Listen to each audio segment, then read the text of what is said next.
Every 1981, brother. True.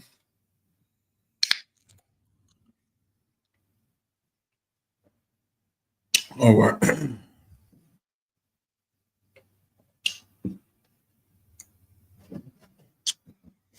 That ain't good scotch, but that is good sparkling water. That's fire right now. So close it.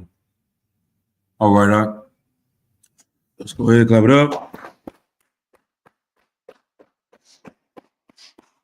Shalom Yasharallah or Israel. We are the Israelite School of UPK. We started out on 1 West 125th Street, Harlem, New York. Precinct Officer 5000, Kasar Pakat.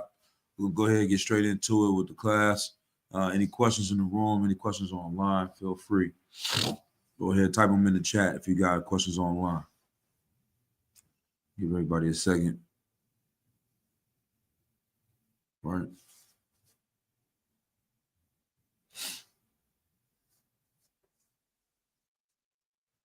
Right.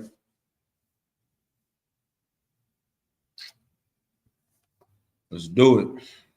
Let's go into tonight's topic. We're going to pick up where we left off last week.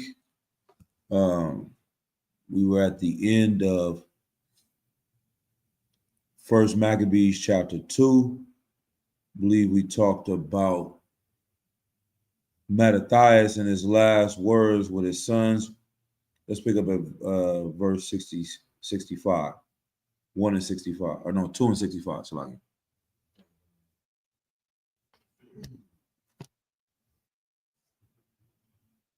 This is the book of First Maccabees, chapter 2, verse 65. And behold, I know that your brother Simon is a man of counsel. Give ear unto him alway. He shall be a father unto you. Right. So this is some of the last words of Mattathias. He started this war, this conflict with the heathen Antiochus and Antiochus.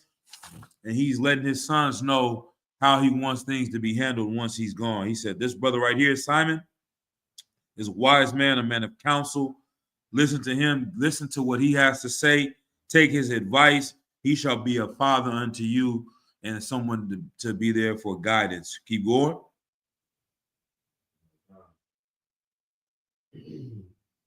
As for Judas Maccabeus, he hath been mighty and strong. Right. Even from his youth up.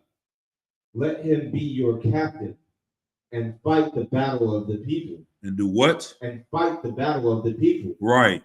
This was the military leader. This is who Judas Maccabees was, where we get the name of the book of Maccabees. His name means the hammer because he was giving these heathens hell. And this is how he was since a young man, right? This was that son that he had. Keep going. Verse 67. Mm-hmm. Take also unto you all those that observe the law. Right. And avenge ye the wrong of your people. Mm-hmm. Recompense fully the heathen. And take heed to the commandments of the law. Right. Take also unto you all those that observe the law. Those people that call themselves Israelites that don't follow the law, leave them behind. That's a cut to the fake Israelites as well, man. Being an Israelite doesn't mean you're in the truth. He didn't say take every Israelite, everyone who's of the seed of Jacob. He said take those with you that observe the law as you go into war. I don't know what y'all are preparing for, but here in ISUBK, we're preparing for war, right? This is what he said to go out to get justice from among the heathen. All right, so let's drop that. Let's go down to chapter 3 and verse 3. It's talking about Judas Maccabees. Okay. This is the book of First Maccabees, chapter 3 and verse 3. So he gat his people great honor and put on a breastplate as a giant and girt his warlike harness about him, and he made battle protecting the host with his sword. Right. So this is a long lost art as well that you don't see in modern day militaries. You don't see the military leader on the front line. Do you see the generals out there risking their lives in battle? You see the kings on the front line out there in the middle of a war in Iraq. Did the president go out there?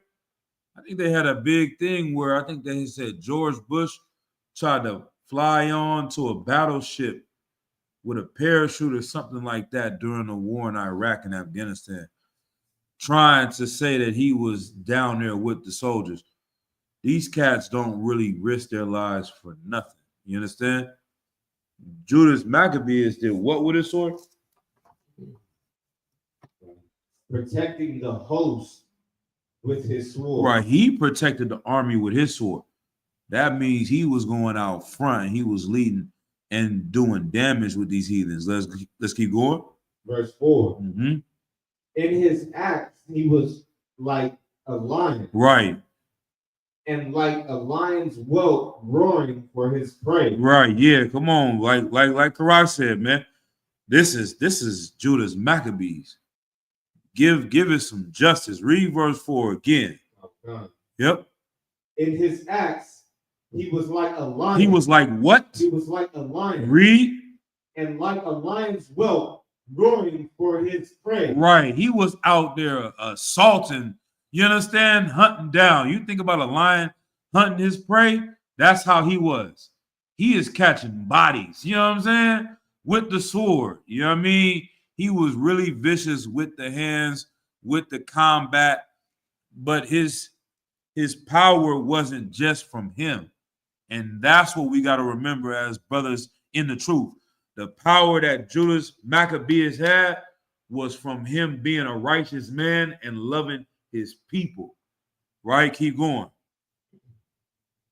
For he pursued the wicked. Right. And sought them out. Right. And burnt up those that vexed his people. That did what? That vexed his people. The Bible says that what is it? No, go ahead. Nah, yeah, I was almost gonna put other precept. Matter of fact, give me Ecclesiastes 7:7. Let's hold this one.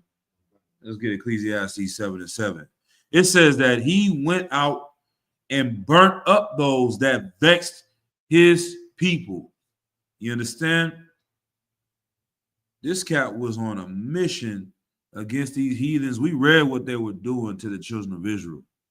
We read that they were rifling through the houses, destroying the women, murdering our children. All right, so like we got somebody at the door too. I see 7:7. Yeah.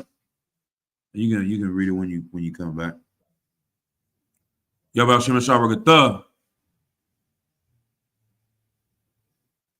Let's see who that is. All right. Oh, that's the brother Michael. Yeah, Big IL. Go ahead, just let him in. You know what I'm saying?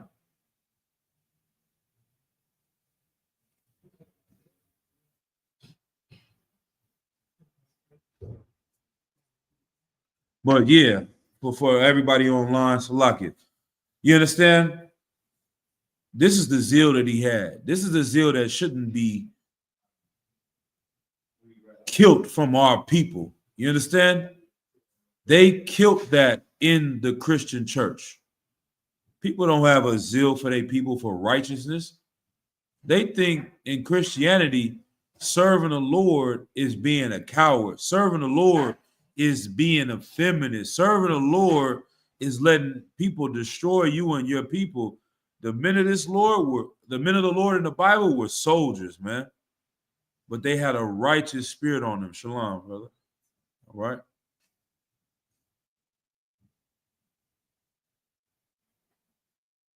All right.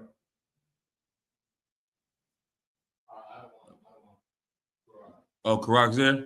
Yeah, he got a key too, or you can just leave it. If he's already out there, you ain't gotta log it. If he's out there, he'll be too wild as long as ain't nobody else out there. I thought you I'm about to say, he left his brother's rib out there. They closed the door on it. I'm like, come on, man. We better than that. I was in Christ. All right. Let's have it up. Let's reset. You know what I mean? All right. So where we at? Give me Ecclesiastes 7:7. This is the book of Ecclesiastes, chapter 7 and verse 7. Mm-hmm. Surely oppression maketh a wise man mad. Right. So when Judas was going out like a lion, roaring, attacking, you understand? He was doing this because he saw the oppression of his people. Oppression makes a wise man what? Oppression maketh a wise man mad. Read. And a gift destroyeth the heart. Right. You see how many brothers in this Maccabees book that got destroyed because of the gifts that were coming from Antiochus, from the Greeks, from the where are they from? The Macedonians, right? Those gifts that they were offering, they offered him what? Silver and gold to Mattathias. If you take part of this, then we'll make you a rich man. You'll be a friend of the king as long as you sell out your people. A gift destroyed the heart. We see that over and over and over and over again in the black and brown community, man. We see people sell out for kibbles and bits, while they people are losing everything under the sun. And the cold part about it is, it really is like the movie Matrix, like we were talking about. Like if you stand fast and you fight, everybody can be doing good. But some of these cats, they don't want everybody to be doing good. They want to be the only one shining. I think Mike Epps came up with a tape not too long ago, an interview. He said, in the black community, we the only ones that can stunt.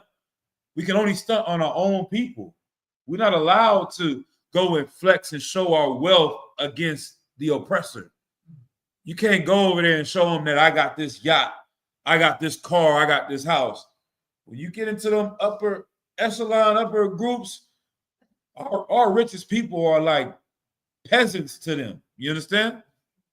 So the only people that you can feel good about yourself is to pull up in the hood and have this car. Pull up around, you understand, the brothers that's struggling and flex on them, or the average brother and sister and flex on them. Damn all that, man.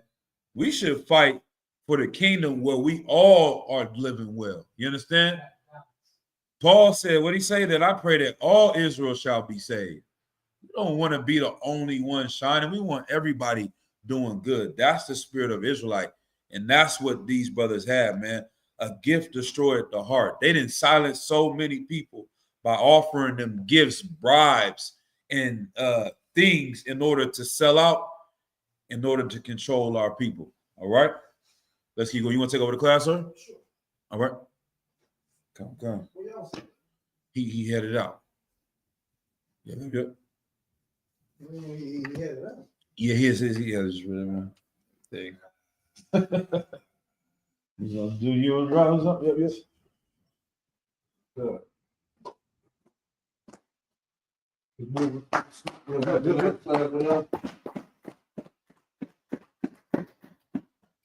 gonna have a breakdown prepared, so we gonna wing it. The Maccabees, if you want to keep going. Oh yeah, yeah. Nah, let's talk about white people. You good? That's the one, huh? That's the one. Let's talk about white people. That's always a hot topic, right, man? Right. Oppressor is the devil the Bible speaks of. That's right. Who else is there to talk about? They're the ones destroying our lives. They're the reason we work slaveries. White people are the reason we don't have any society. We are living in a white world. Everybody, there's a Chinese world, there's an Arab world. What other worlds? There's a Polynesian world. But there is nothing that Black people can say is ours, because every time we have something, white people take it away from us. Hanukkah, the white man took our culture from us. Was y'all in that part of Maccabees, First Maccabees 3?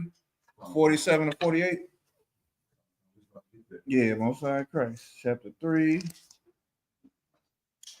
verse 48. Go ahead. This is the book of First Maccabees, chapter 3, and verse 48. And laid open the book of the law, wherein the heathen had sought to paint the likeness of their images. Do you know what that means? They opened the book of the law. What is the book of the law?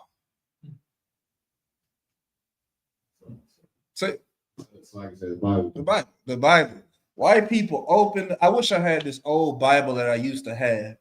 It was like one of those big table Bibles, and you open it up and it have images in it. It'll be pictures, right? And you look at the pictures, and from Genesis to Revelation, you'll think it ain't nobody but white people in the Bible. Right.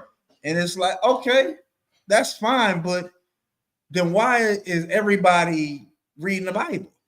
Why are Chinese people reading the Bible? Why are Arab people reading the Bible?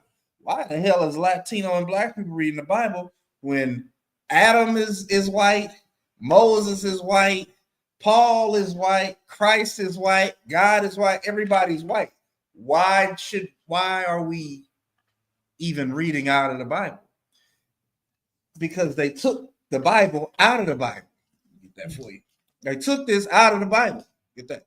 You don't even know what the Apocrypha is because you don't know that they had a council where they said we're going to take these specific books out of the Bible. When you read about Hanukkah, I add another caveat.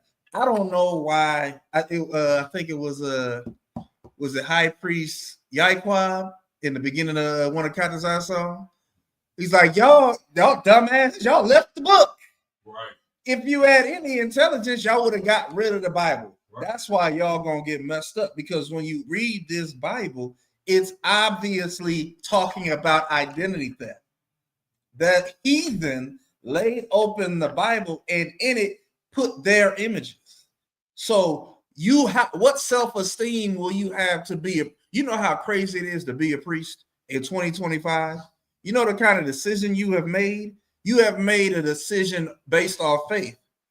I'm going to follow these crazy black, Latino, and Native Indian niggas and see what becomes of it. Because you have no reason to serve the Lord outside of the ISUBK, outside the Lord calling you.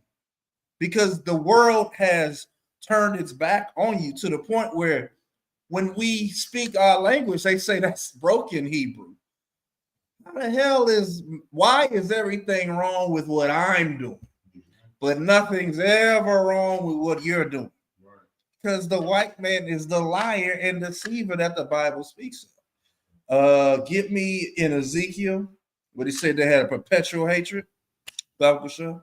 Leaders 37, go ahead. If I may, so what you're saying is so heavy, like when it says change the likeness of the images, that's a clue right there to show you that the Israelites were not Edom or not white people, because the Macedonians were. Yeah. So why would they change the images if they look the same? Exactly. Get out of hand. And before you even read that, let's get hold that when you get the one in Ezekiel. Hold that. Give me Revelations 2:9 and Revelations 3:9. Right. I just made a TikTok on this, but it's kind of like how Commandant General Yohana says everything bring him back to Egypt. Mm-hmm. Everything you can parallel everything in Egypt. How come? Because even the Bible says the virgin daughter of Babylon is spiritually Sodom in Egypt. Right. The homosexuality that's happening today was happening back then. The slavery that happened back in those days is happening this time. So it's easy to draw parallels. And again, because white people, which is what we're going to read in Ezekiel 37, because they are the way they are, that's the reason why we have to fight so hard. That's the reason, like, we have to always look, like we look back in the days, but it's like we can only go so far. Like, 70s. You start going into the 60s and the 50s, the 40s and the 30s, it gets bad. You go to the 20s, it's nice. Right. But but even in the 20s, we were still, that's where the 100 years of lynching was started. That's around when the Ku Klux Klan revitalized. You know what I'm saying? Like our history, it's not. My rib, she's so smart. Our history ain't really our history. Our history is white people injecting themselves in our lives, preventing us from creating history. Damn. You know what I'm saying? Give me Revelations 2:9. This is the book of Revelations, chapter 2 and verse 9. I know thy works and tribulation and poverty. This is Christ speaking because this is written in red. So that should be a green flag or an asterisk on, or something to make a light bulb go on your head. Read that again from the top. I know thy works. I know what you've done. Go ahead. And tribulation. I know what you're going through. And poverty. And I know what you don't have. Like, we are so destroyed. We're who's in poverty. It can't be white people claiming to be Jews. They can't be who this Bible is talking about because they don't have no tribulation. Right. They create their tribulation. White people they're Michael Myers. They're Leatherface. They're Freddy. They're Jason. They're all of the boogeymen that they create because white people ain't really got a real adversary on this planet right now. You know what I'm saying? Like, they want to be the victim. They want to be the winner. They want to be the loser. They want to be trailer park trash. They want to go to the damn moon. They want to be everybody, but we're nobody. Right. That doesn't make any damn sense when we're the reason. We are literally the reason white people have anything. Even our culture that they stole, we're the reason they have that culture. Black women are the reason the white man went to the moon. The air conditioner is because of the black man. But white people put it on their yachts. You know what I'm saying? The brother that made the Super Soaker. The Super Soaker was incredible. That got you through summer heat. And it made it fun.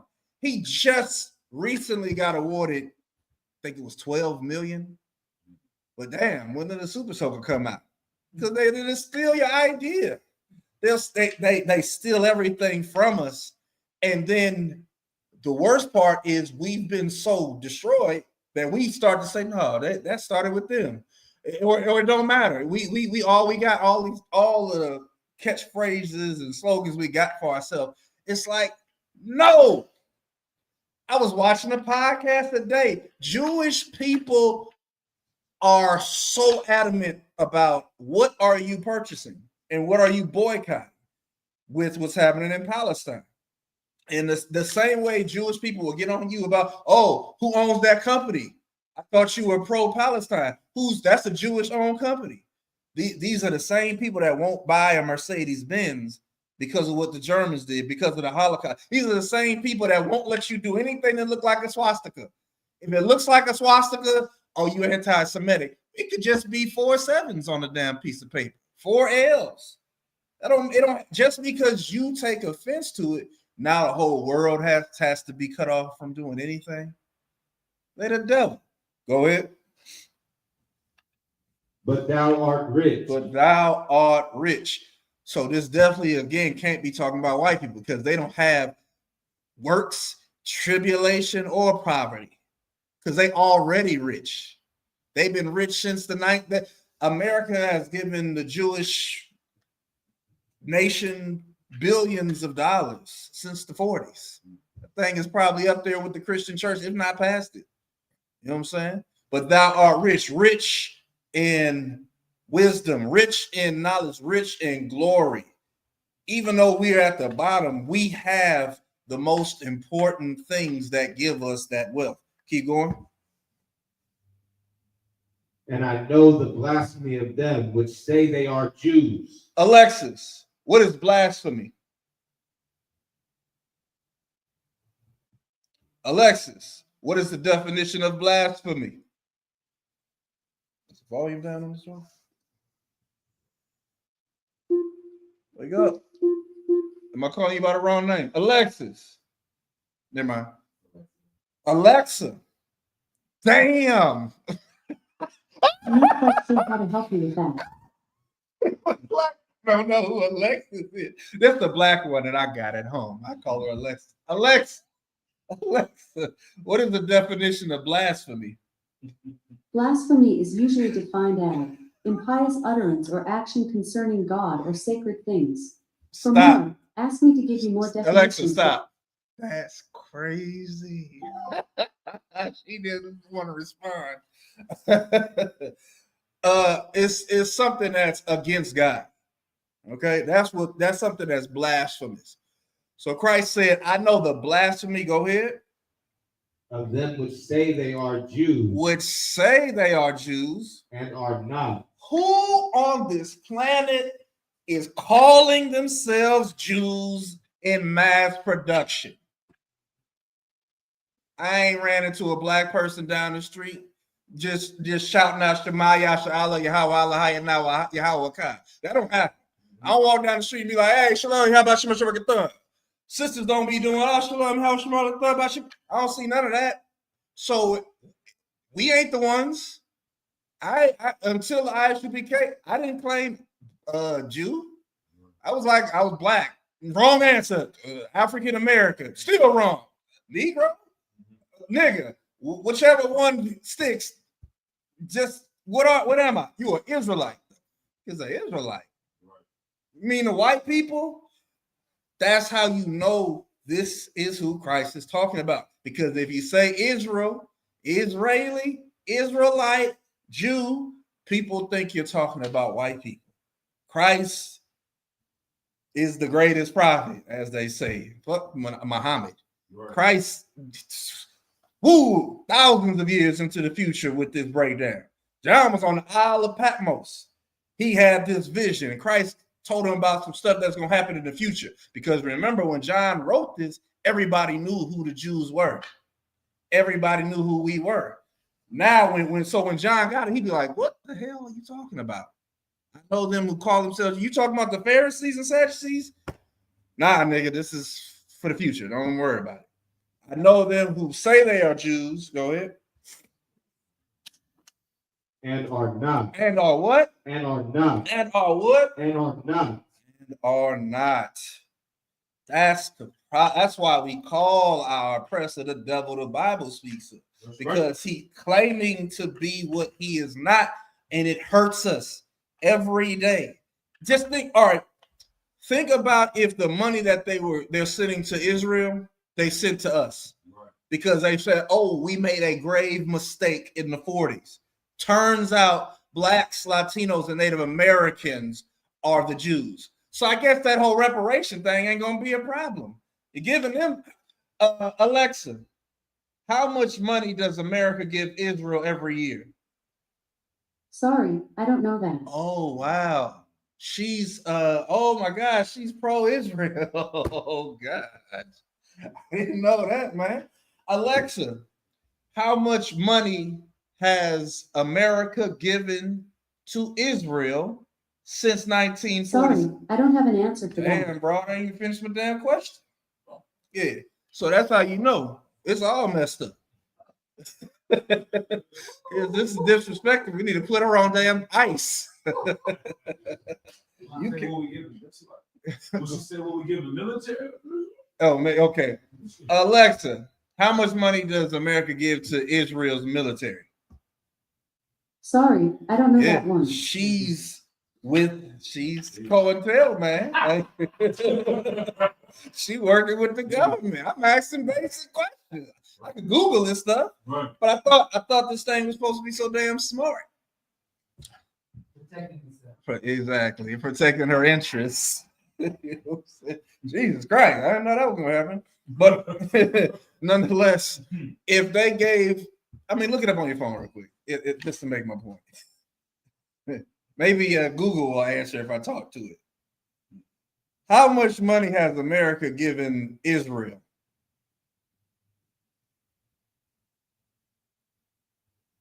Today, the United States has provided Israel $174 billion, current or non-inflation adjusted dollars, in bilateral assistance and missile defense funding. Woo! $174 billion, man. Since their inductment into being a state in the 1940s.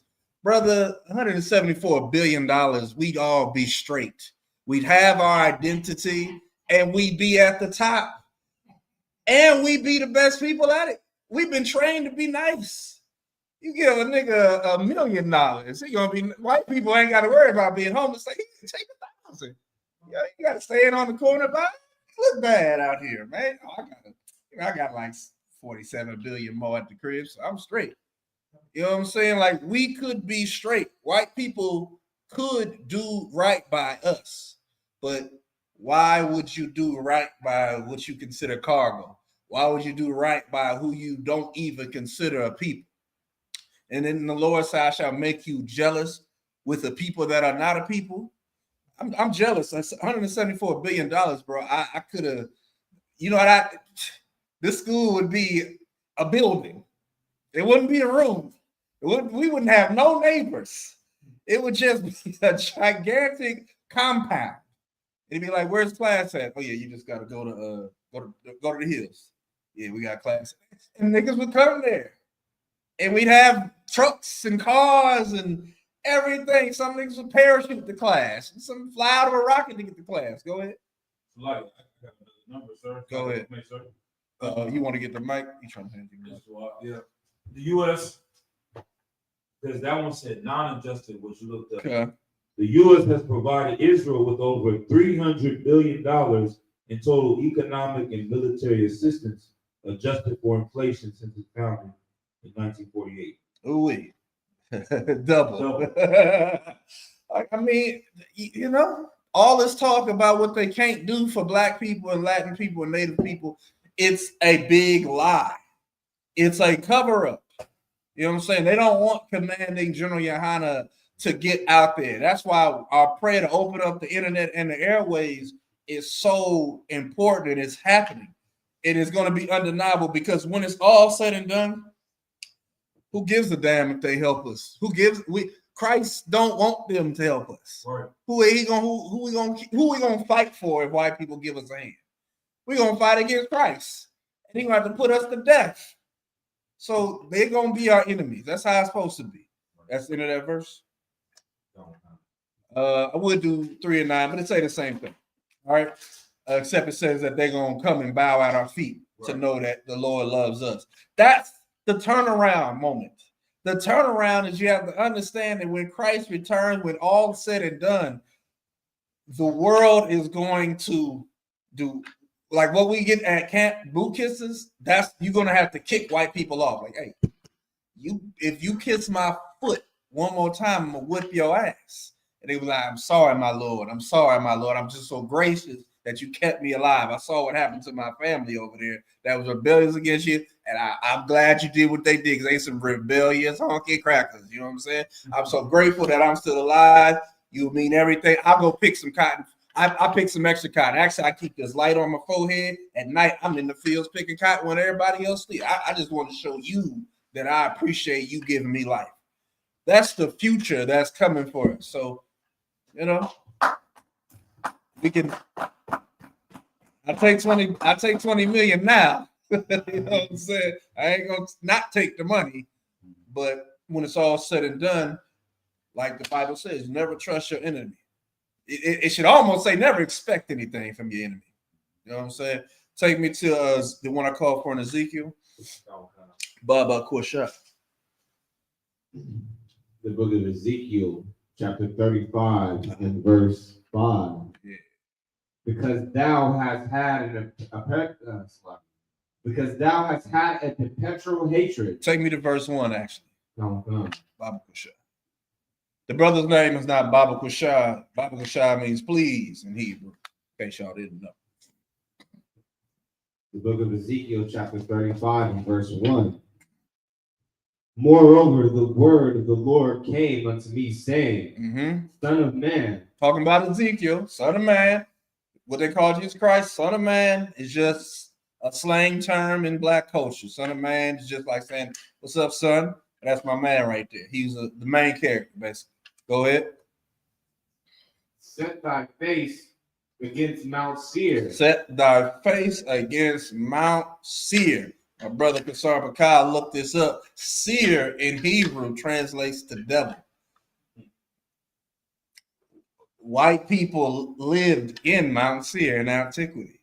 Where do white people live at in the Bay Area? In Walnut Creek. What they call it? You know what it's called? Diablo Valley. White man always devil. Where he go, he don't never shake. He can't shake his roots. You know what I'm saying? A white man is the devil. He lives in a place called devil. That's just their culture. I mean, what are we talking about? What are we shaking? What are we afraid of? This is who y'all are. It's y'all history. I'm just reading it out of y'all book, right? Because it's the white man book. Remember that? Keep going. And prophesy against it.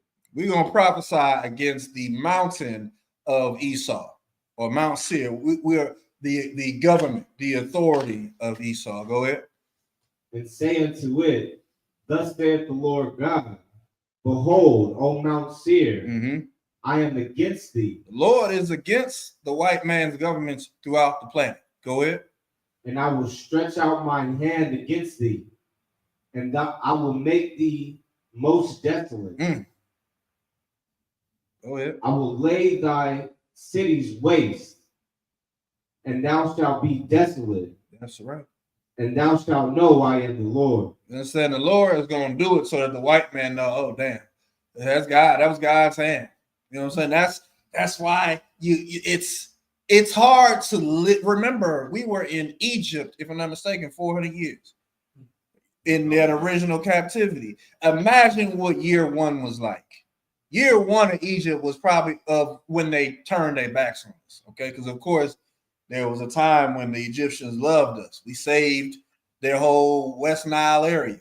You know what I'm saying? But there arose a king or a pharaoh that didn't care, didn't know, didn't read about what Joseph did for the Egyptians. So all he had was problems with us. It's like, God damn, there's so many of these niggas. And niggas is an old word. The Pharaoh was calling us niggas. So many, even though it's just like you see other dark-skinned people that ain't black, they call us niggas. It's nothing to do. Pharaoh looked at us like, God damn, these little niggas and these spicks, man, they just populate. They humping, bro. If war break out, they're gonna join the enemy. Right. So let's be wise with them. Put them under hard bondage, hard labor.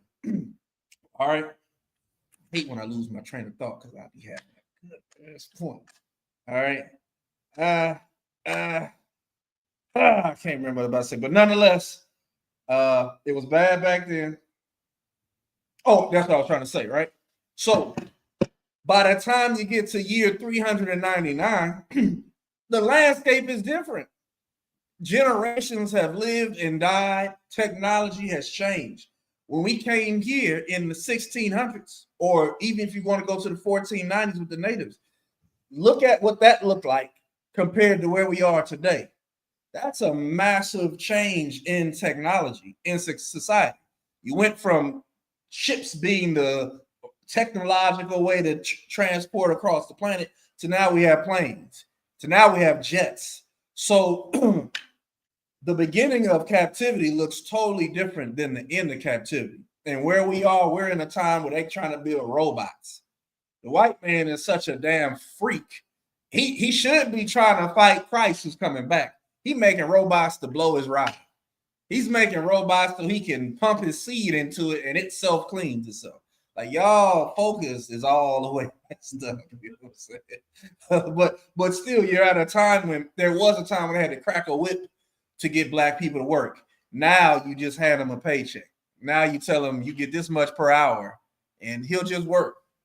Shout out to the labor force. I'm part of it too. But my point is time changes. And at the end of this captivity, you see your oppressor they have guns out there that can shoot 1,000 rounds. Nobody can fight that.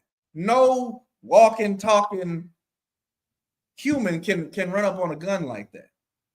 That's why you have to understand that when that salvation comes, it's gonna come from out of this world, because that's the only, you're gonna have to have something with a shield on it to go against something that can shoot 1,000 rounds at you. But also you're gonna have to have a power with you for that to even be possible. And that's what the Lord is. That's how Christ is coming back. He's coming back with power. He's coming back with authority. And that's the only way we're getting through this, because, again, white people have stripped us of everything that we could have been using all this time to have an advantage over. Keep reading that, Bible Show. Okay. Verse 5. Because thou hast had a perpetual hatred and hast shed the blood of the children of Israel by the force of the sword and the time of their calamity. Right. In the time that their iniquity had an end. Therefore, as I live, saith the Lord God, I will prepare thee unto blood, and blood shall pursue thee, since thou hast not hated blood, even blood shall pursue thee. Like they have a reckoning coming, just like Diddy. They got a reckoning that's coming to where they can't fight it, because white people's hatred. You saw what happened with the Cinnabon chick, right? Talking to the Somalian black people, flipping them off, saying, you know, I am a racist, all that kind of stuff. Who cares how the altercation started? Just like the white dude on there. I just dropped a TikTok. That's why I can remember these people. Just like the white dude on the airplane. Get that nigga bitch out of here, nigga! That white dude. What's another one? The white woman in the park flipped off the black guy, called him an N-word. They got GoFundMe's, people helping them. White people aren't racist like they become racists. They're born racist. Give me the one where it says that which the Lord made crooked, you can't make straight. White people are born. They like to ask questions like, are you white people inherently racist? Yes. You inherit it from your forefather Esau, who inherited from his forefather Cain. It's in their DNA. It is Ecclesiastes 1:15. Matter of fact, Ecclesiastes 7:13. That'll be better. There is no intervention with white people. You have to treat your oppressor like a perpetual oppressor, like a perpetual enemy. Are there good white people? There are broken clocks that are right twice a day. Right.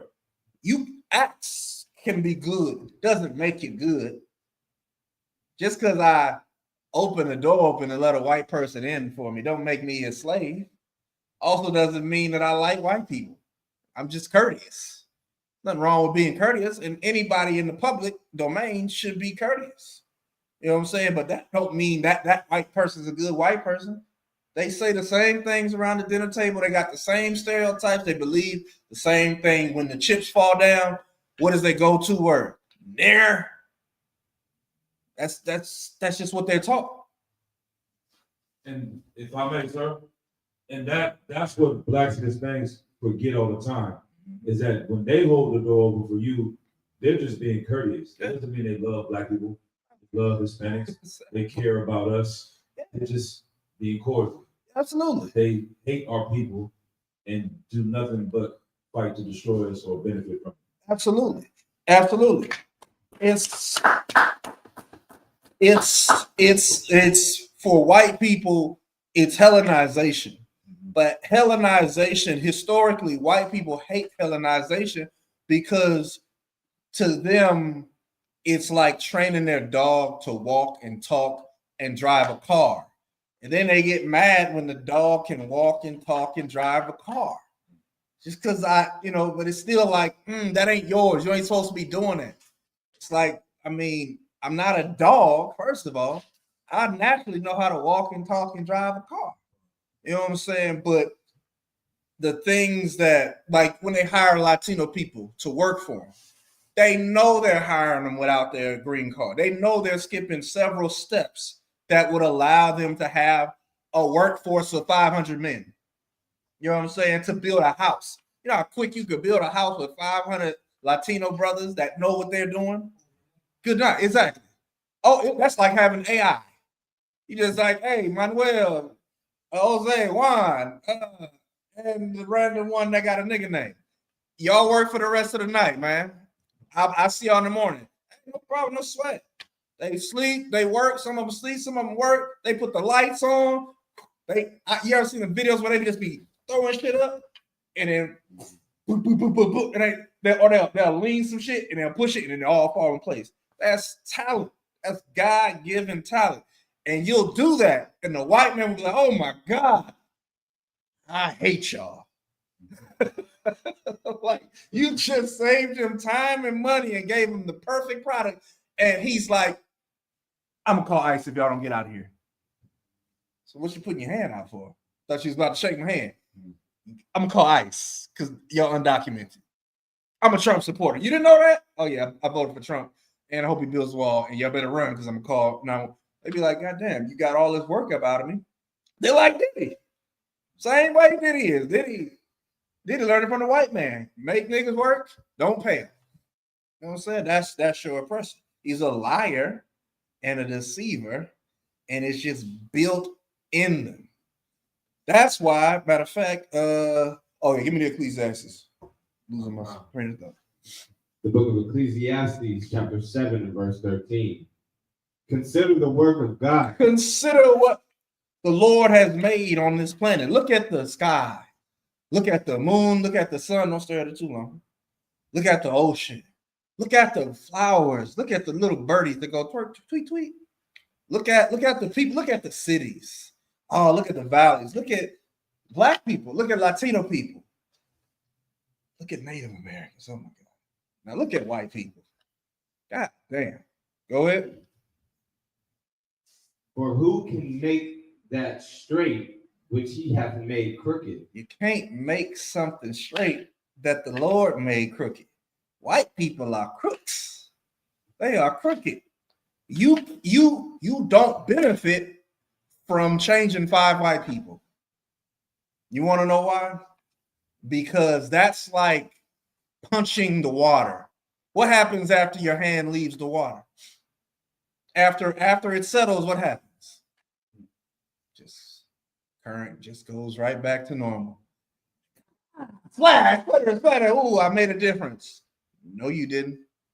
Just go. You can't. Changing one white person doesn't fix all white people. Finding the one snake in the barrel that's not poisonous doesn't change the fact that you got bit by all the other ones while reaching in there and while pulling that one out. And they'll bite that snake because, oh, he a traitor. Oh, he ain't venomous like the rest of us. Bite him. He gonna die. So by the time you pull the damn snake out, it's a dead snake. It was a waste of your damn time. And the other snakes are just gonna continue to slither and be venomous snakes. You can't change what the Lord made a certain way. Just like you can't change the spots of a leopard, you can't stop Black people, Latino people, and Native American from being the children of Israel. You know what I'm saying? That's the good thing. That's the best part of it. Matter of fact, give me Malachi 3 and 6.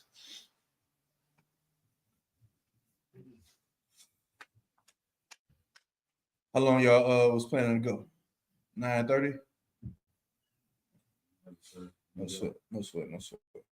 Like I said, I'm just pulling things out the top of my head. 3 should say something about the Lord never change, or is it 3 and 8? 3 and 9. This is the book of Malachi, chapter 3 and verse 6. For I am the Lord, I change not. Most High Christ. That's we're lucky. We're lucky that the Lord doesn't change. And that means his love doesn't change and his expectation don't change. Right. That's I'm telling you, man, thanks be to the Lord for the ISUBK, because life is much more simple when you understand God. The Christian church doesn't understand God. They don't want to understand God, and they don't appreciate you that you think you understand God. You know what I'm saying? They think it's too big, too lofty. Then why the hell are y'all here? Why are you in a place that's supposed to help you if it's not doing anything to help you? What has your grandmother learned in her 60 to 70 years in the church? Has she done anything biblical, anything Bible-like? Hell no. She eats shrimps. She eats crabs and lobsters and champions her diet. I'm 89 years old and I've been eating bacon my whole life. Ain't nothing happened to me. Excuse me, teeth almost fell out. You know what I'm saying? Like, ain't she's happy, and it's the church's fault. The church has given her joy in wickedness. You know what I'm saying? You come into the truth, man, you get to have the joy in righteousness. That's a totally different thing. That's why in the end, it just you go through stages in this truth. You get the point where you want to teach everybody, then you get to the point like, I mean, if that's what you believe, go ahead.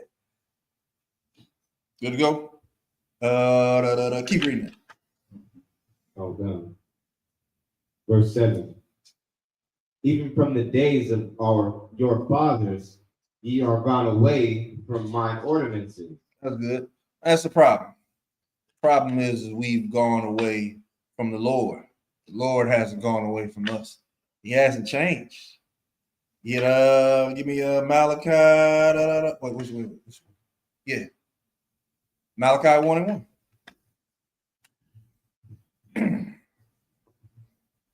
The book of Malachi, chapter 1, and verse 1. The burden of the word of the Lord to Israel by Malachi. Mm-hmm. I have loved you, saith the Lord. Yet ye say, wherein hast thou loved us? We got a lot of pride, man. The Lord said he loves us. We like, how? How? I got all these bills to pay. I got all this inflation. I got all this pride. How the hell you love me? Go ahead. Yet I loved Jacob, and I hated Esau. And I laid his mountains and his heritage waste for the dragons of the wilderness. Man, the Lord done anything that our oppressor creates, he destroys it to the ground. And America is one of the white man's greatest creations, man. And he's going to destroy it to the ground. Rome was his greatest creation before, and it's destroyed to the ground. Egypt, as it was after, Alexander and them came in and turned that into a resort town because Egypt got through to the ground. The Lord is serious about who he hates and who he loves, and he has loved us perpetually. And anybody that's taken advantage of us has found out in the end. Once again, being able to read about Egypt because we're not in Egypt is why it's like, oh, that was 400 years, or that was the past. And you got to see how it all played out. You're in this captivity, but also there's going to come a time when this captivity is over, and they're going to write about it, and you're going to read about it and be like, damn, in your next life, like, damn, that seemed like that was really bad. They had the Tesla bots. Damn. They had the Tesla trucks. Damn. They had the Star Force and everything. Got their ass beat. Damn. Right. It's going to be like a story that's like, wow, that was pretty crazy. And let me go outside and get in my flying saucer and go to the Andromeda Galaxy. You know what I'm saying? I'm about to go to Jupiter. That was a good story. Let me teleport. Because, of course, this is Christ's kingdom and anything is possible in that time. You understand? But because the Lord doesn't change, who he loves and who he hates doesn't change. And he said he's going to throw their down for the dragons, for the lizards. All right, give me Isaiah 14 and 12.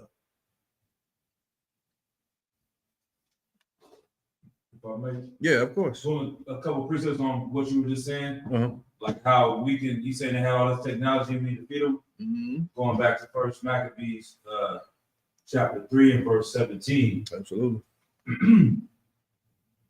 Who, when they saw the host coming to meet them, said unto Judas, how shall we be able, being so few, to fight against so great a multitude and so strong, seeing we are ready to faint with fasting all this day?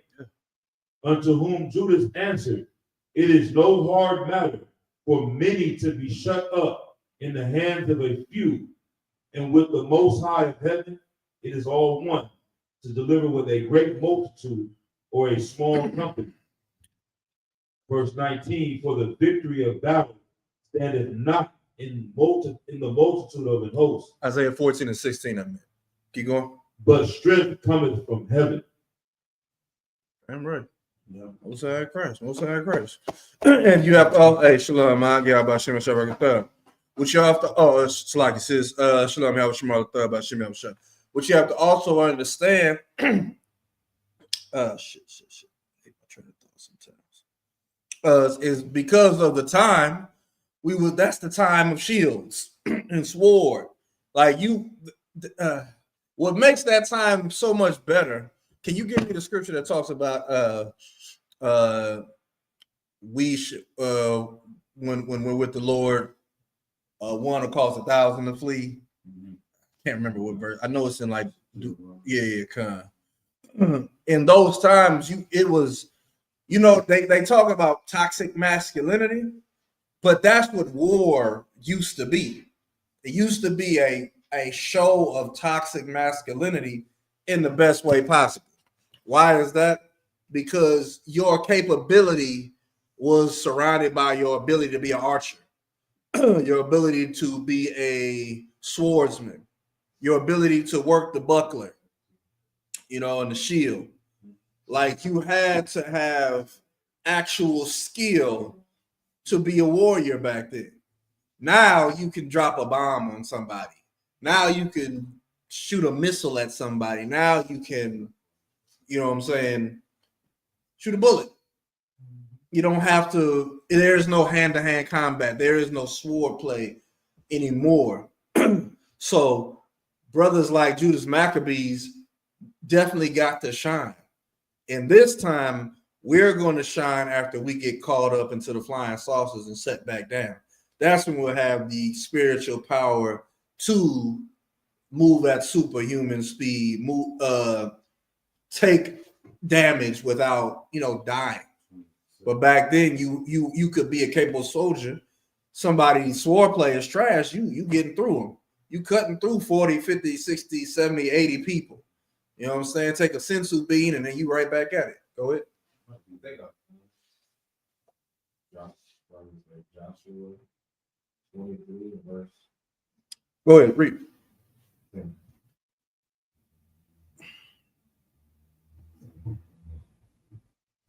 The book of Joshua, chapter 23, and verse 10. One man of you shall chase 1,000. Isaiah 30 and 17. That's what I want.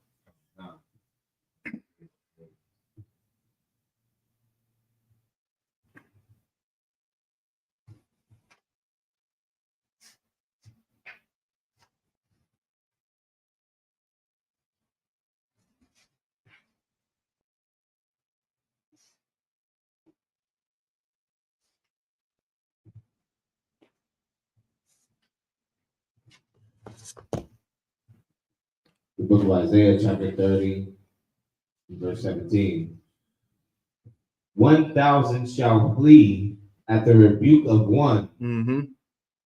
At the rebuke of 5 shall ye flee. Mm-hmm. Till ye be left as one. Till ye be left as one beacon. As a beacon.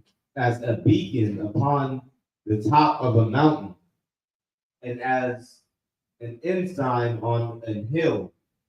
You're saying 1,000 gonna flee at one. During those times back in the day when you see how they fought battles, where you found out them numbers, it was a small group of people that was taking over a large armies.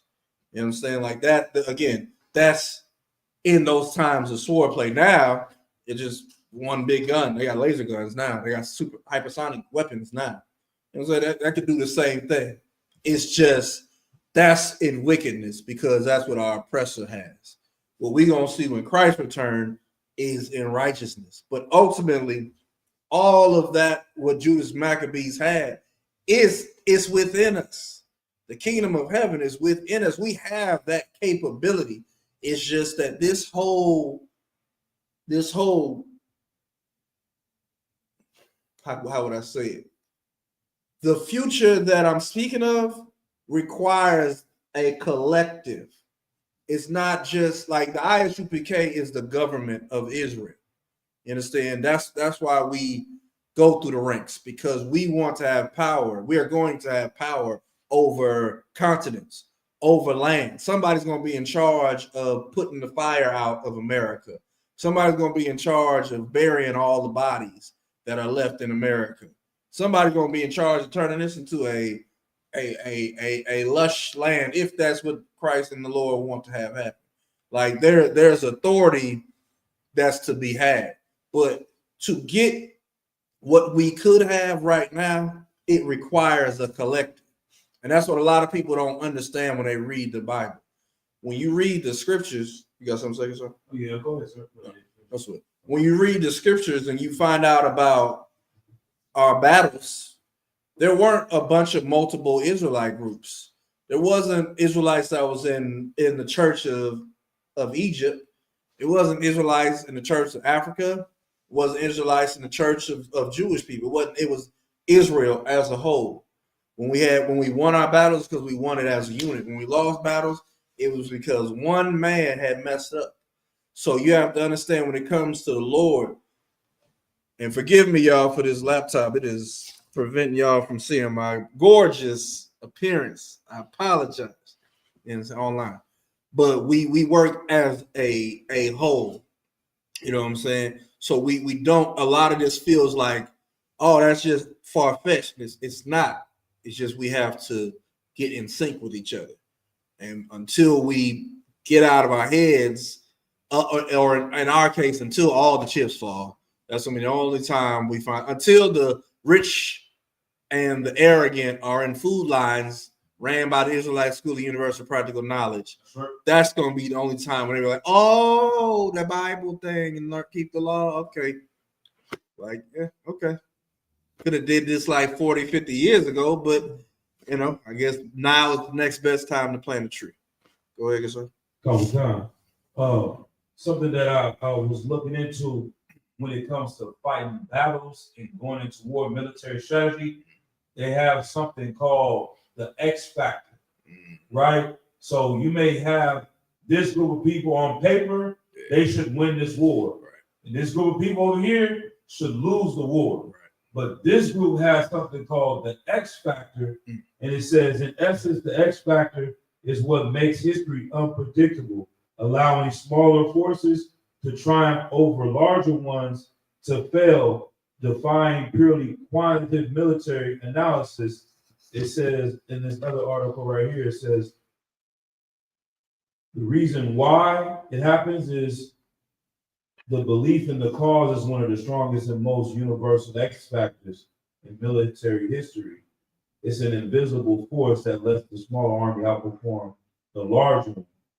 Belief in the cause means soldiers are not just fighting because they're ordered to, they're fighting because they genuinely care about the outcome. Absolutely. So, absolutely. That's why it's that invisible force is the Lord. Right. Because the Lord is in all loss and all victory, no matter what nation it is. You know what I'm saying? But that's why it's a sin to number the children of Israel's army to decide to make a decision on how to go to battle. Like Christ said, what king goes to battle without weighing everything out to decide if he can win against 1,000 with a small force, right? Otherwise, you're gonna get in the battle and then you have to put up the white flag for surrender. You know what I'm saying? The X factor, like you're saying, is what we was working with back in the days. You know what I'm saying? The X factor is what we're working with in the UPK. Right. You know what I'm saying? But at the same time, it's still, we're not going to war with people. That's why we win all our battles, because our battles are spiritual. You know what I'm saying? We don't have the numbers to win a carnal battle, but if the Lord is with us, trust me, we're going to win that carnal battle. It's just not the nature of our plight right now. Our plight right now is to get Blacks, Latinos, and Native Americans to listen to what Christ said. If we could get them to listen to what Christ said, that's enough in itself.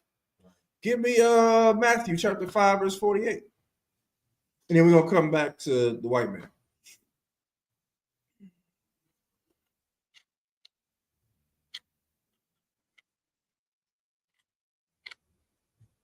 That's cool. This jawbone got removable teeth, so you can in a pinch. You just,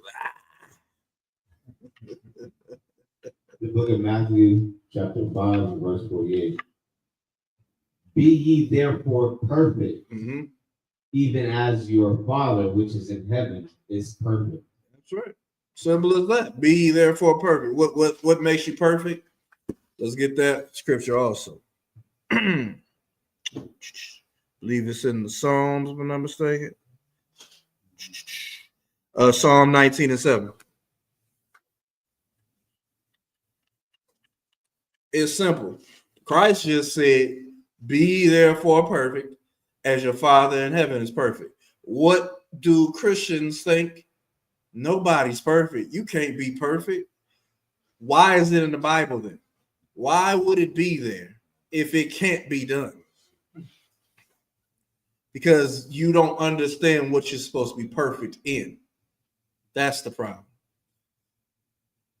If I may, I just know the soldier. He'll take his beanie off unless he got a hole in the top. Gotta let him know. You gotta have your head uncovered, priest. Yeah, because you don't have a hole at the top.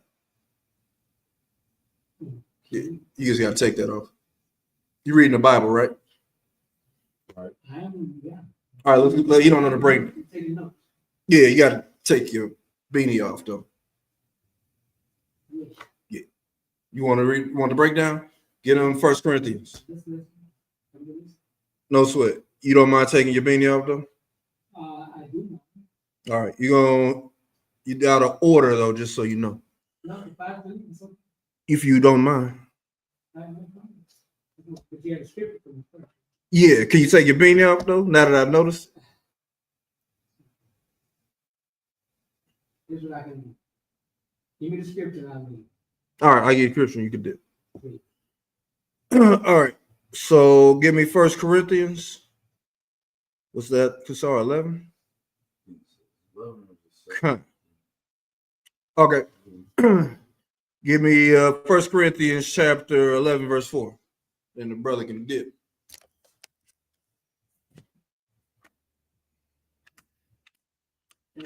No, sir. No, sir.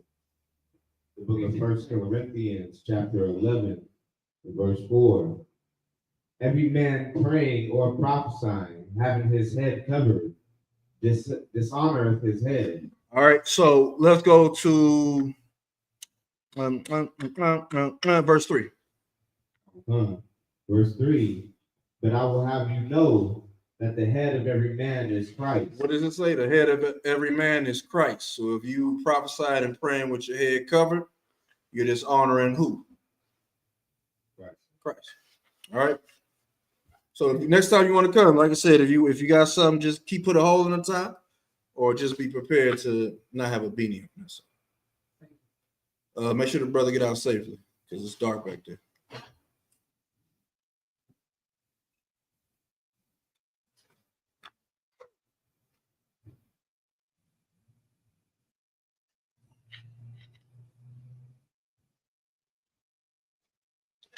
All right, let's keep reading this verse. But I say, but I would have you know that the head of every man is Christ. Go ahead.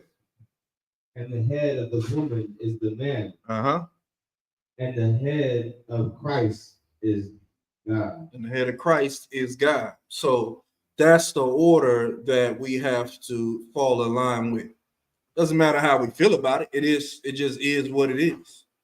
You know what I'm saying? Same thing. We can take this topic to a whole different subject, right? Women shall not usurp authority over men. It is a shame for a woman to teach in the schools of the Most High, roughly paraphrasing. All right. Some things is just order. They ain't really big deals. It's just order. You know what I'm saying? Is that somebody's cousin, uncle, brother? Random? Okay. Y'all patted him down? Shit. Yeah, he been coming for a while. He didn't make that one. Well, nobody told him about that before? He is a part of another Israelite group. He's just a student that comes to class. You know what I mean? Okay. This not don't let him. He's not trying to join the school. I got it. He just trying to He learn a just little bit. coming to class. Just next time, say don't you got to know. You know what I'm saying? I didn't even notice it until I was there. You know what I'm saying? But to each his own. All right, so from there, let's go back to Isaiah chapter 14 and verse 16.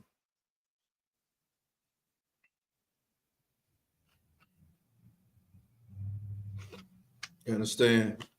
Our oppressor is hated by the Lord.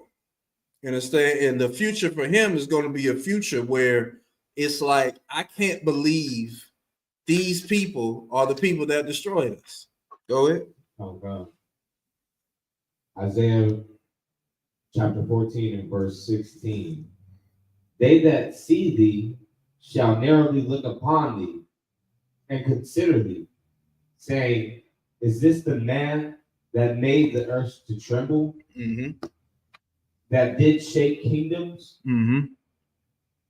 that made the world as a wilderness, and destroyed the cities thereof, that opened not the house of his prisoners? All the kings of the nations, all the kings of the nations, even all of them lie in glory, everyone in his own house. You understand? There's going to come a time when you're going to look at the history of Caucasians is going to be deeper than the Holocaust. Hitler ain't going to be the worst white man in history in the future. It's going to be like, damn, George Washington. It's going. We're going to in the future. We're going to be absolutely sincere about who was the most terrible Caucasian to ever exist, and it will not end up being Hitler. Not alone. You got your Mussolinis, you got your Stalins. What was that? The Impaler. You know what I'm saying? And you have your George Washingtons. You had your Thomas Jeffersons. They are terrible, terrible people in American culture. But for some reason, the only one that get fixated on is Hitler. That's because they're in charge. Because they're in charge, they get to run the narrative. They get to say Hitler was the worst. They get to say the Germans are the problem. Right. Jewish people get to say we the real victim. You know what I'm saying? But do we get to be the victim? Nope. Because the Lord is not on our side right now. Though he loves us, he has turned his back on us because we have turned our back on him.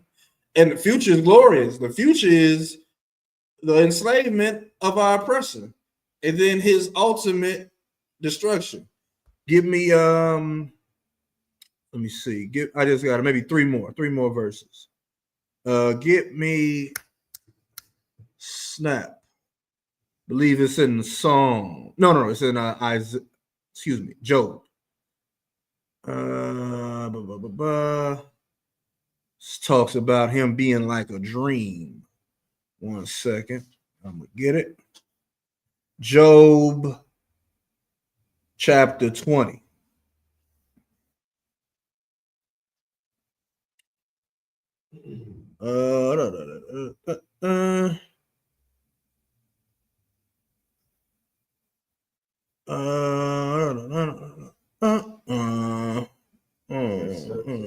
Start at verse 6.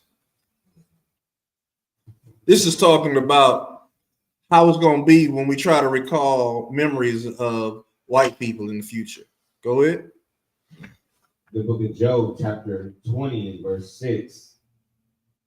Though his excellency mount up to the heaven, and his head reach unto the cloud, yet he shall perish forever like his own dung. Like the future of white people, they're going to perish like shit. You know what I'm saying? He's going to be excrement. He's going to be dumped out of the world of the living. He's going to come out of the proverbial asshole of life and not exist anymore. Keep going.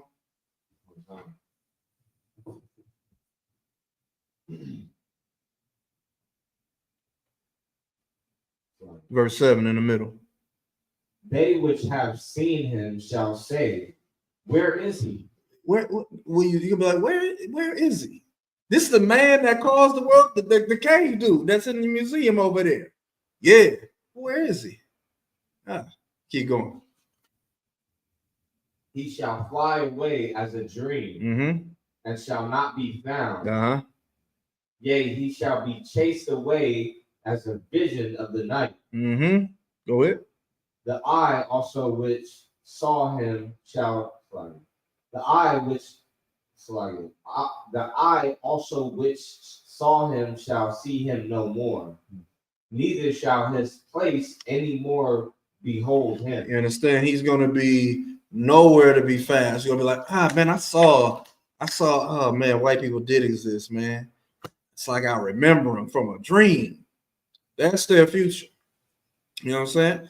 And it's that way because of how they dealt with us. What's that one in the Zondervan dictionary? Esau's or Edom. He's the only person in prophetic biblical history that has no place in the future, no prophetic place in the future. Like they're the only race of people that are going to be cut off to the point where they won't exist anymore. Do you know how much the Lord gotta hate white people for that to be their future? Right. Why you think they're getting it in the way they're getting in now? Because they know the scriptures. Captain Katazai recently posted a picture from the Russian icon book. I want to look for that book and just randomly find it for cheap. Just get an Amazon, maybe during Christmas or Black Friday sale. I just look up and snap, Russian icons, 70% discount. Buy that thing for $500, man. But in the book, he opened the page to, because right now it's like 3 G's, sometimes 9. If you know what I'm saying, they charge for that thing because it's got all the images of everybody in the Bible black. It even has, if I'm not mistaken, that one picture of the white dude painting over, looking at a picture and then painting it white. You understand? But it opens up and you see Mary and Jesus, and it's just black. You know what I'm saying? Like they dark skin. You know what I'm saying? And there's white people holding the book open. You know what I'm saying? Because the eyes, train of thoughts going away. Yeah, that's why they gotta go. They stripped us of everything. They gotta go. Lost my damn train of thought. I hate when that damn thing happens. All right. But yeah, he's gonna be like a dream. Give me Obadiah.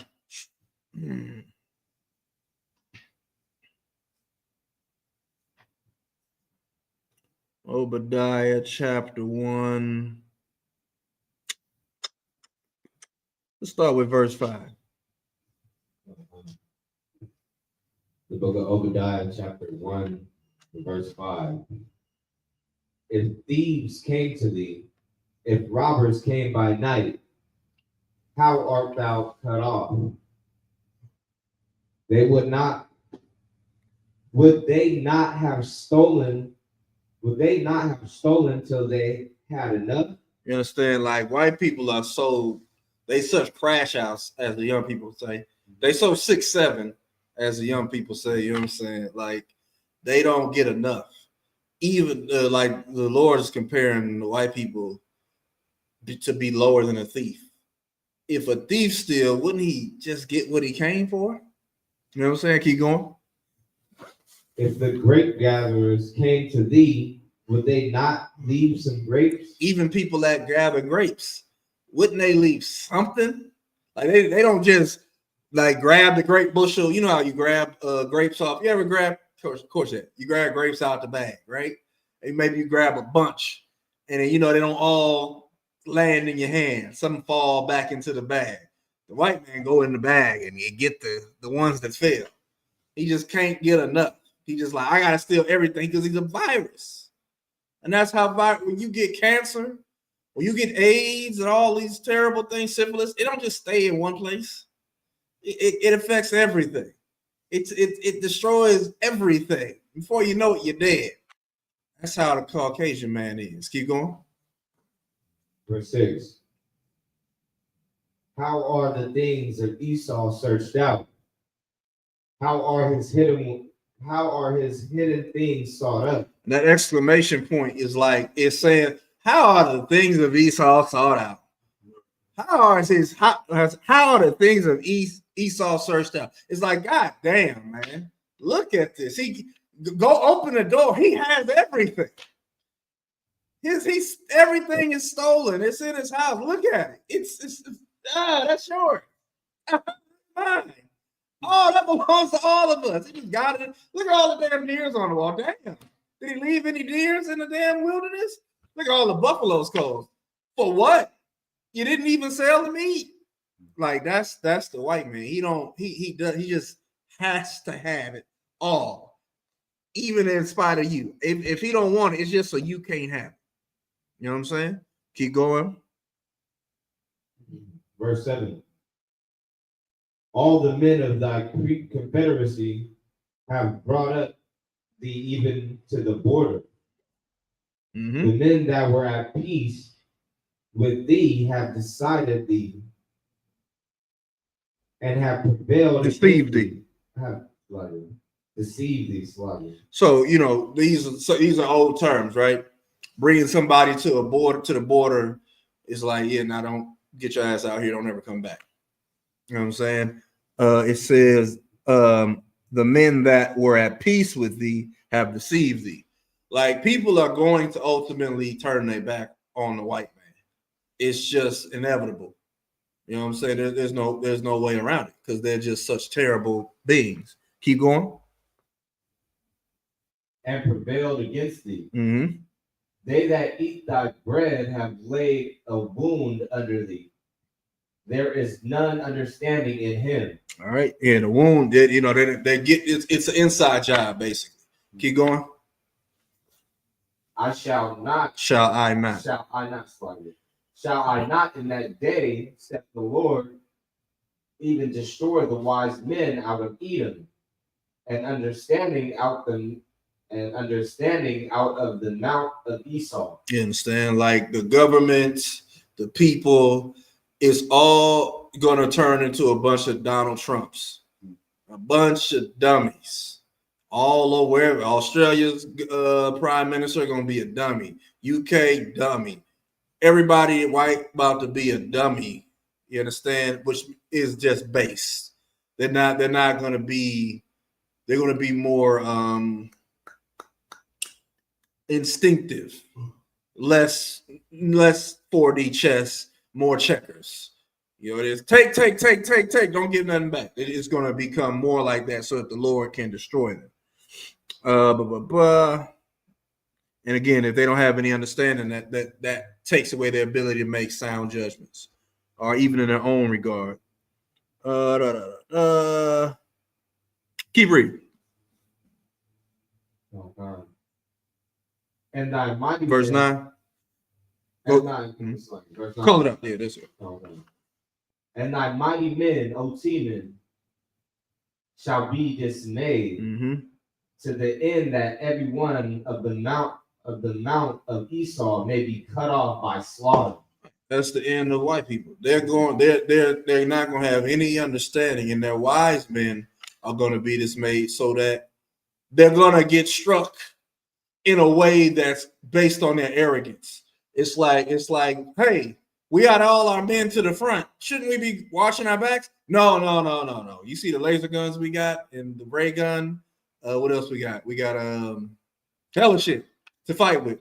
We're good, and then they get struck from behind. Pause. You know what I'm saying? Like their understanding is going to be so useless that they're all going to get cut off by slaughter, especially when Christ returns. Keep going. For thy violence against thy brother Jacob, shame shall cover thee, and thou shalt be cut off forever. For a short period of time. Forever. After the 1 month trial is over. Forever. You're going to pay for a subscription, and you're going to lose the subscription, and then we're going to get you back on your subscription. Forever. Yeah, white people going to get cut off forever. They have a day. You know what I'm saying? It's as simple as that. Man, we could keep going, but It's 1,000 more scriptures to talk about when it comes to white people. Let me see. What's a good one to end off on? Yeah. Hmm? Precept for that. Go ahead. This is Joel 3:19. Go ahead.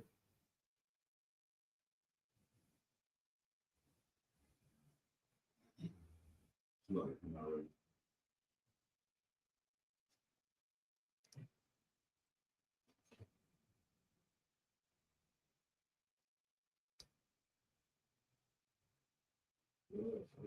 Matter of fact, I got one. I got one.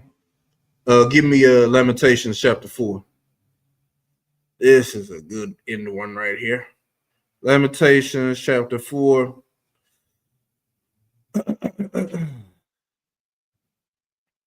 We're gonna read verse 17 through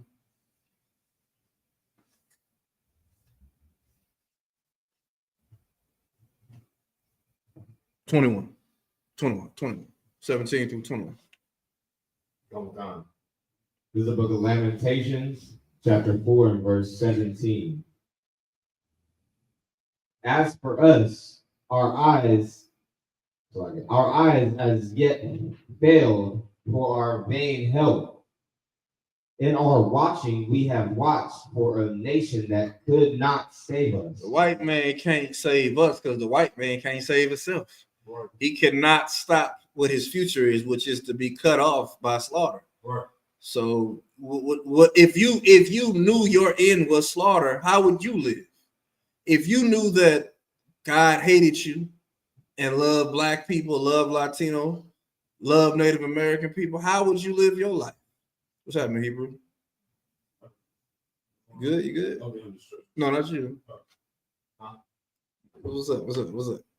No, I'm not home. You talk to your ribs or some shit like that? No, sorry. No, Oh, my bad. Just checking. Ain't no sweat, yeah, they can't help themselves, so they're not going to help us. Right. God don't give a damn about them, so they're not going to give it. It's like help black people, and you still not going to get nothing from God. Well, then to hell with black people. That's pretty much how they think. Alexa, you have something to say? Oh, shit. 2 new notifications. Oh, never From mind. You Amazon be quiet. Shopping. Be quiet. Shut A up. Be package quiet. containing Alexa, phone stop. has arrived. Alexa, stop. She was moving the colors. I thought I'm hypersensitive for some reason. All right. See, like, suck. Go ahead. Alexa announcing packages. Could you imagine Gorillas Hebrews Alexa going off? Pegging kit arrived. Extra lube is delivered at the door. Would you like it in the garage? You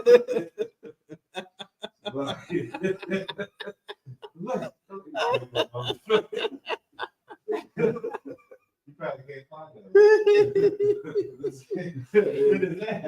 that. Package from Adam and Steve.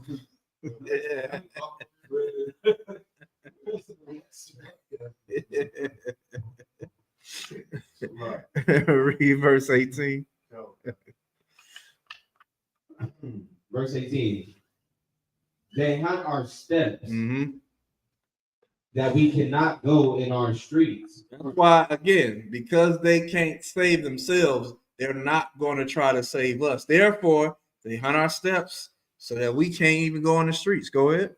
Our end is near. Our days are fulfilled, for our end is coming. Understand that every move, it's very unfortunate how much, or should I say, the way that what we suffer is funneled through such very thin lines of communication, right? You see the one black person getting murdered, or you hear about the one black person swinging, but you don't know how much is happening. You know, it becomes an isolated incident. George Floyd feels like the only black person ever have his life taken from having a knee on his neck. And it's more common than you expect. So you think, oh, it's just this one. No, it's a lot. It's so many of us. They say, even though we make up 14% of the population, as they say, right? It's so many of us and cops just have one job to do, and that's to hunt us. So you don't see half the body cams ain't on. You know what I'm saying? A lot of the death, a lot of the suffering, when you see it, it's like, damn. It's like it's more often than you think, man. Keep going. Go ahead. Isn't there a precept about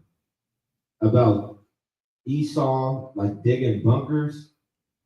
Yeah, where it talks about them going into the cliffs of the mountains. I just thought it was heavy that you were bringing out that they like can't save themselves. Yeah. Like even today they are digging bunkers. Like the rich people have these doomsday bunkers under their going back to Mount Seir, wherever they at. You know what I'm saying?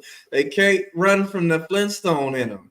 Like they love them cave openings. This is going home. You know what I'm saying? They love a bunker because they subterranean type of. They hobbits. Right. You know what I'm saying? They want to be in the earth, in the cave, all the way in the back. You know what I'm saying? That's their thing. Or they nest their place in the stars. They want to be out on another planet. You know what I'm saying? That's why they build real high. They either real high to mimic a mountain, or they real low to mimic being in a cave in a mountain. You know what I'm saying? That's just who they are. Go ahead. Verse 19. That was in 19? Yeah. Our prosecutors are swifter than eagles of the heaven. Yeah, our persecutors are swifter than the eagles in the heaven, man. Keep going. They pursued us upon the mountains, and they laid wait for us in the wilderness. Hey, that's how they hunt us. They hunt us like an eagle, real high. You understand? Real swift. And wherever we going, man, whether we be in the ghetto, in the hills, doesn't matter where you find yourself, you know, you're going to be hunted by your oppressor. Go ahead. The breath of our nostrils, the anointed of the Lord, was taken in their pits, of whom we said, under his shadow we shall live among the heathen. Yeah, we at one point we was doing this, we was living in the Lord's shadow, but now we've been so corrupted that we seek the shadow of Egypt, the arm of Egypt. You know what I'm saying? We seek the white man's support, and all he does is lick our wounds and make us more sick. You know what I'm saying? Keep going. Rejoice and be glad, O daughter of Edom, that dwellest in the land of Uz.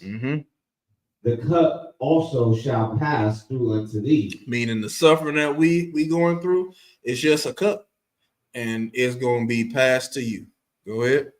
Thou shalt be drunken, and shalt make thyself naked. The punishment of thine iniquity is accomplished, O daughter of Zion. Meaning black people, look, our time, our punishment is over.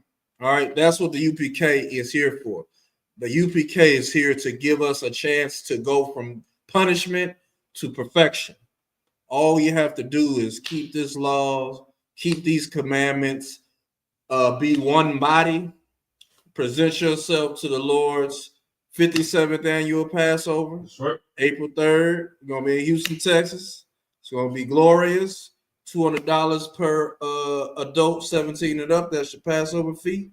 It's going to be multiple days before. We're going to have the all-black party, slaughter of the lamb, kids events, nightlife, all those things that we always do for the Passover, and as well as beginning of the Feast of Unleavened Bread.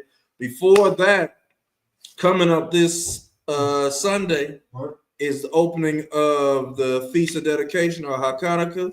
Get out of hand. Let this be the commercial. So we're going to do the commercial right now. Let's clip it and then put it out there. All right? All right? So put this a little bit down. All right? Take one. All blacks, Latinos, and Native Americans. If you live in the San Francisco Bay Area, Sacramento area, Tracy, wherever you find yourself, please take the time, make the trip, come to our school, our beautiful building, 2213 McDonald Avenue, Richmond, California, 94801. We will be opening the Feast of Dedication. It is an 8-day holy day in which we go over what happened during the days of the Maccabee, the time of the Maccabees, and we see how we can get out of the hell that our oppressors put us in if we join together in brotherhood and stop being traitors to our own culture, to our own nation. That's right. Pray to see you there. Shalom. Cut. All right. So yeah, we had that coming up. That is where we are right now. UPK is allowing us to perform the righteous acts in a time when, remember, we used to get our tongue cut off, eyes poked out, tongue burnt. We used to get mutilated for reading the Bible, believing the scriptures, thinking outside of the box that our oppressor wanted us to think in. And now we're in a time when we get to actually perform all the acts of the scriptures, man, and live the life that the Lord wants us to live, man. Keep reading that last verse. He will no more carry thee away into captivity. We're not going into no more captivities where we get carried away from our homeland. Go ahead. He will visit thine iniquity, O daughter of Edom. He will discover thy sin. Most High in Christ. The Lord's got a day of reckoning for our oppressor. You know what I'm saying? Once again, if you Black, Latino, or Native American, the ISUPK, we are here for you and only you. All right, please pay your tithes, send in your funds. Present yourself to the Feast of Dedication or Hanukkah this Sunday. It's 8 days once again, so it'll be this Sunday. What's that? December 14th, and it'll run until the 22nd. All right. We do not give each other gifts. We don't do dreidels. The menorah only has 8 branches. Come see how it's done right before you try to do it at home. Again, April 4th, the Passover, the 57th annual Passover, presented by the ISUPK under Commander General Yohana. All brothers and sisters are going to come from around the world to Houston, Texas. I pray to see you there, Lord alive. With that, I'm going to pass the class or just end it. Whatever you say, sir. All right, with that, I just salute the brothers out. To the brothers, Shalom, Yahaba, Shem, Yashai, Brakathum. Sorry, Christ. To the sisters, Shalom, Yahweh, Shamar, Alathan, by Shem, Yahweh, Shai. Water for your time.